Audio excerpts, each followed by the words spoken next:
विशेषकर जो भगत हैं उनके बच्चे, और विशेषकर जो साध संगति से जुड़ी आत्मा है, जिन्होंने संकल्प ले लिया नो शादी नो बर्बादी का, और वो बच्चे यदि स्कूल जा रहे हैं दूसरी कक्षा में, तीसरी में, चौथी में, पांचवी में, ज्यादा तो हमने बच्चों को पढ़ाना ही नहीं है, लास्ट 8वीं कक्षा, क्योंकि हमारा मकसद केवल बच्चों को अक्षर ज्ञान से परिचित करवाना है कि केवल उनको पढ़ना लिखना आ जाए, अपनी आरती कर लें, गुरुदेव की पुस्तक पढ़ लें, केवल इतना ही।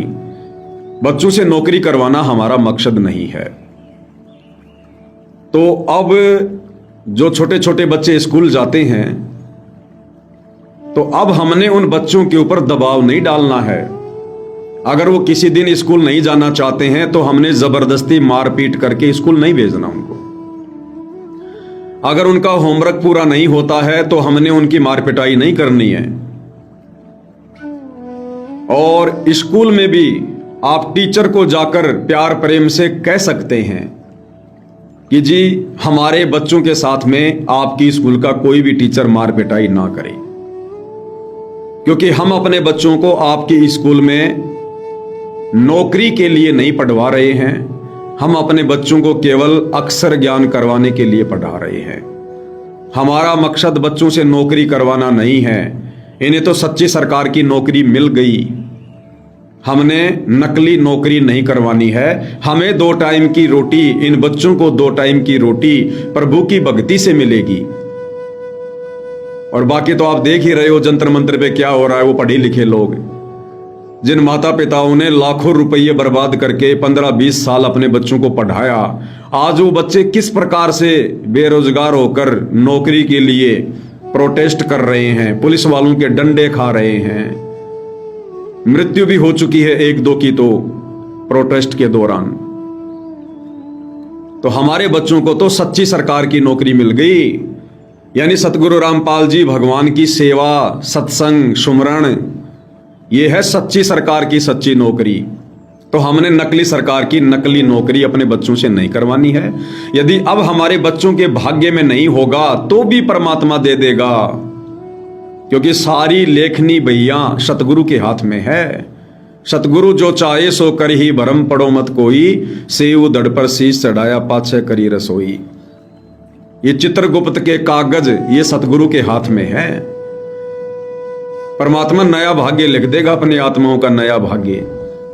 तो हम स्कूल में जाकर भी उन टीचर को प्यार प्रेम से कह दें कि जी आपने हमारे बच्चों के ऊपर हाथ नहीं उठाना है, ये आपसे हमारी रिक्वेस्ट है, क्योंकि हमारा मकसद बच्चों से नौकरी करवाना नहीं है।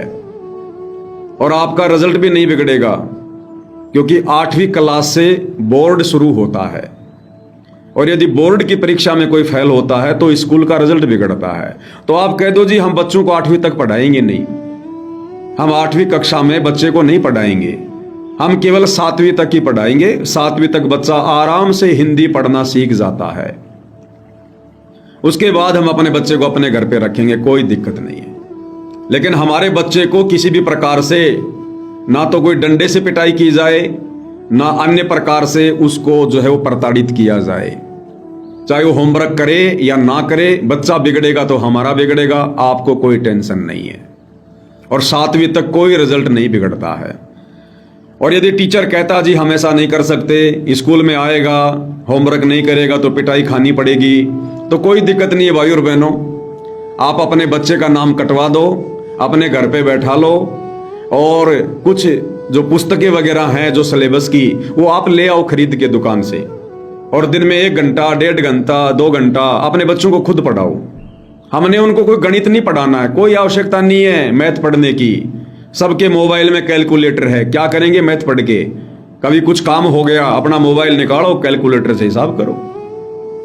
हमने अंग्रेजी पढ़ाने की आवश्यकता नहीं अपने बच्चों को, हमने उनको रट्टू तोता नहीं बनाना, हमने आध्यात्मिक पढ़ाई पढ़ानी है, कोई आवश्यकता नहीं है। भगवान ने हिंदी भाषा को चुना है धरती पर आकर सत्संग करने के लिए, और हिंदी भाषा हमारे बच्चों को आती है, तो हमने अंग्रेजी पढ़ाने की, फारसी पढ़ाने की कोई जरूरत नहीं है, हमने विद्वान बनाने की जरूरत नहीं है, हमने तो भक्ति में विद्वान बनाना है।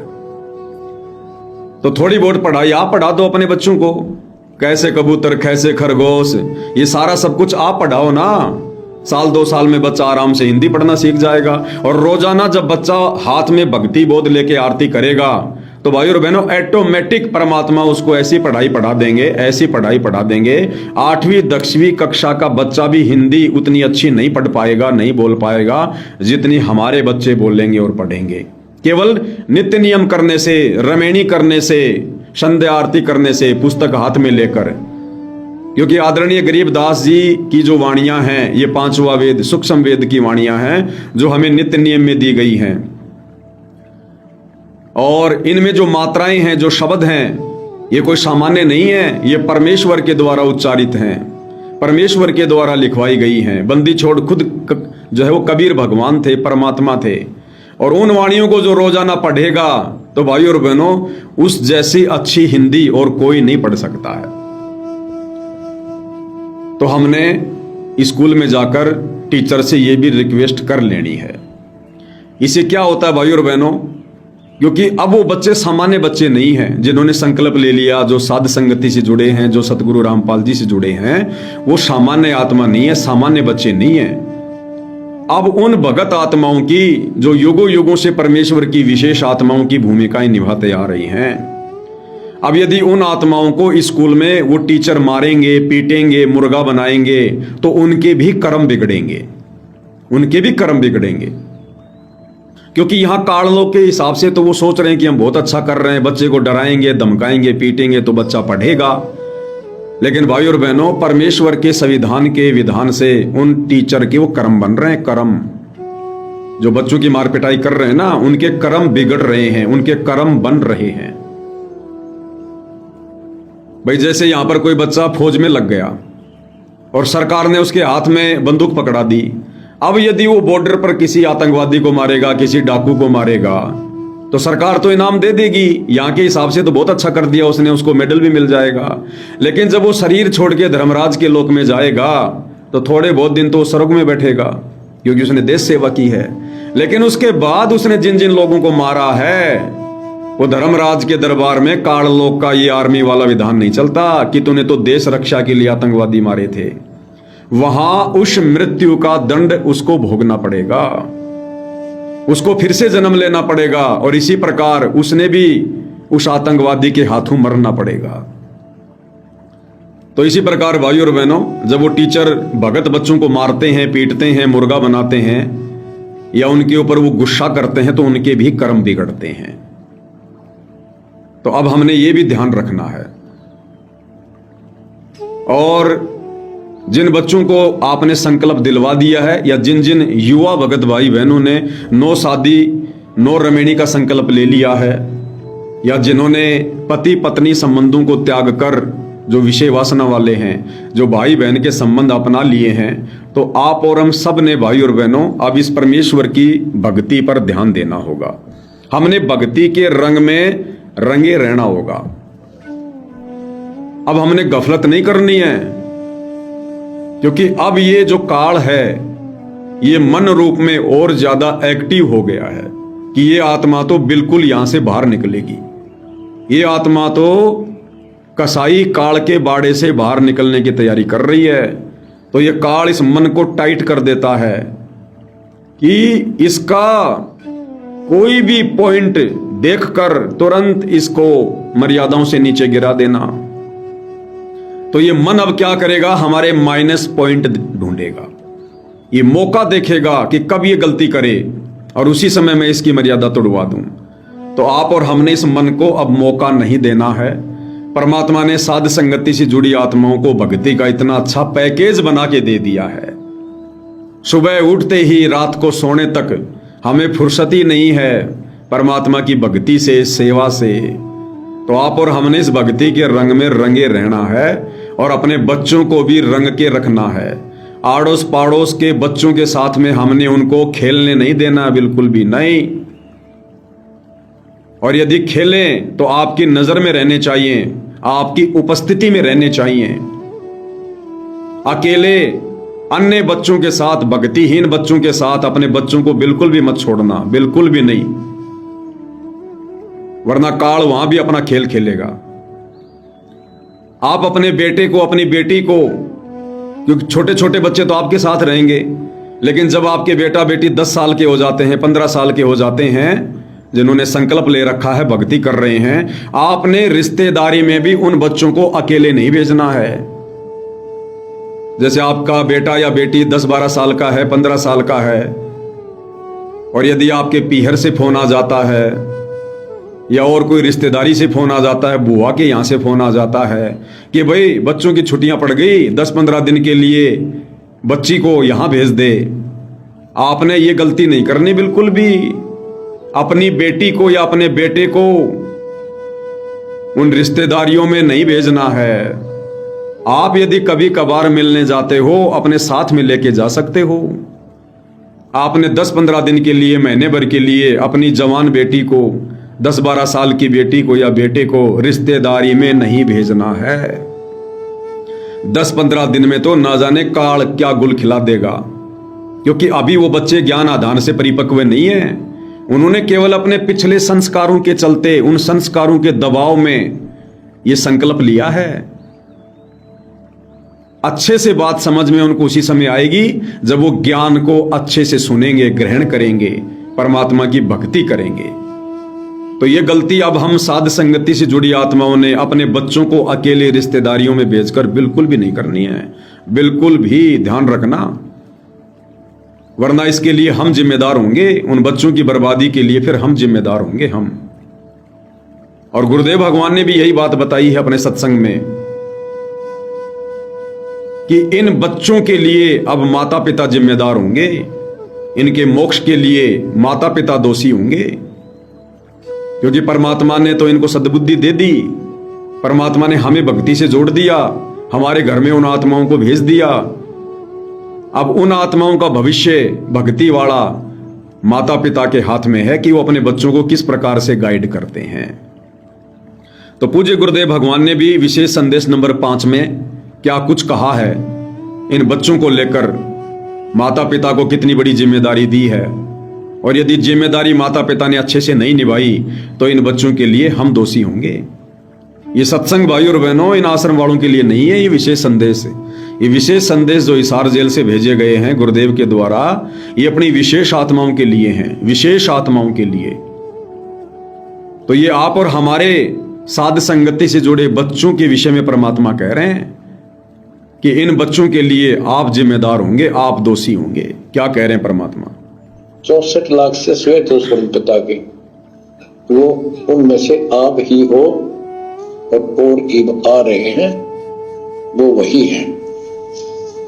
और फिर इनके आपके तो आने वाली संतानें होंगी, वो तो अनमोल परमात्मा की विशेष आत्मा होगी, क्योंकि उनको सीधा ही कभी परमात्मा का मार्ग, मूल ज्ञान गर्भ से ही सुनने को मिलना शुरू हो जाएगा।